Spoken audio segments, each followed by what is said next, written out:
महते यार, तुम किससे बातें कर रहे हो बार बार? अपनी गर्लफ्रेंड से। इधर आओ जरा। कल कोई बिल पे किया है बेटा? मेरी एक दोस्त है, मतलब गर्लफ्रेंड है मेरी, और वो अपना पर्स घर भुलाई थी, इसीलिए। कभी बताया नहीं उसके बारे में? 1-2 बार मिले हैं बस। बेटा, जिस लड़की से जिंदगी में सिर्फ तुम 2 बार मिले हो, उसे इतना महंगा तोहफा। बाबा गलत समझ रहे हैं, वो बेचारी अपना पर्स घर भुलाई थी और वो जानती है कि मैं कौन हूँ। कौन हो तुम में से?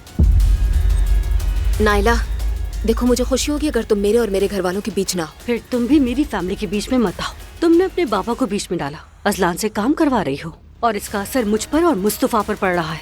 मुस्तफा भोला भाला और खामोश हो सकता है, लेकिन उसके पीछे मैं हूँ। ये बात तुम अपने छोटे से दिमाग में बिठा लो, समझी? तुम कहीं उस आदमी से मुतासिर तो नहीं हो रही हो? पहले तो मुझे इतना अच्छा नहीं लगता था, लेकिन अब अच्छा लगता है। ये तो कह सकती हूँ मैं।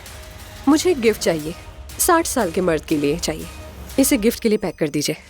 मैं आ गई। तो एलिफ मैडम आग लगा रही हैं, खैर तो है? आग लगाना तो मेरी फितरत है। चलिए प्लीज टेबल की तरफ चलते हैं। हम लोग एज अ कपल बैठ जाते हैं। एलिफ अब्दुल्ला साहब को पसंद करने लगी है।